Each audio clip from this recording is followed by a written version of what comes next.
This boxer is barely standing on his feet. The referee is counting, carefully watching his condition. It's already clear to everyone. The American can no longer continue the fight. His eyes are lost, his knees are buckling, and the only thing keeping him upright are the ropes. Meanwhile, the White Tyson, Ruslan Chagaev, is already celebrating a well-deserved victory. His fists are raised. The crowd is roaring with excitement. But suddenly, a shocking twist. The boxing organization steps in. The referee receives instructions, and the fight is stopped and declared a technical draw. This decision hits like a slap in the face. Instead of victory, a draw. The organization literally saves their fighter, hiding behind formalities. But what really happened? In the very first round, there was an accidental clash of heads. The American suffered a cut. It didn't seem to bother him. He went on for 2 more rounds while Chagaev was dismantling him in the ring. 3 full rounds of total domination. The Uzbek fighter cornered his opponent and unleashed a brutal flurry of punches. However, these combinations continued throughout the entire fight. The American couldn't dodge them in time. He didn't know how to react. Ruslan never let up for a single moment. Not a step back, not a pause. He just kept the pressure on. The audience was already expecting a unanimous decision victory because breaking that kind of momentum would have been nothing short of a miracle, nearly impossible. Literally any attempt to regain his position in the stance was met with a storm of counter combinations, delivered with double the force. The series was so powerful that the ropes were the only thing stopping the American from collapsing. The referee had to step in. Then came the excuse, the cut. And just like that, a decision was made.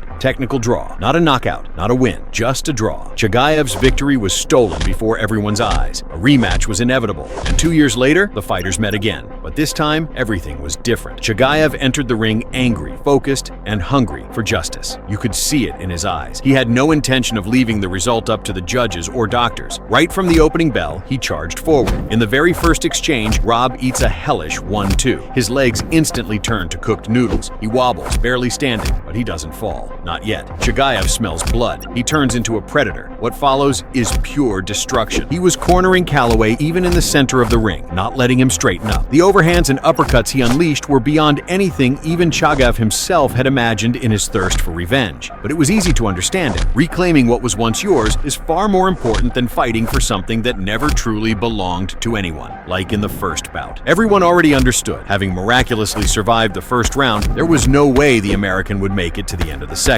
He's just trying to survive, but Chagaev gives him no chance. It all ended when Rob tried to go on the offensive, only to walk straight into a right jab and get knocked out. At that point, there were no more questions, and calling it a draw was simply out of the question. The American had been given a second chance, but he wasn't ready for it.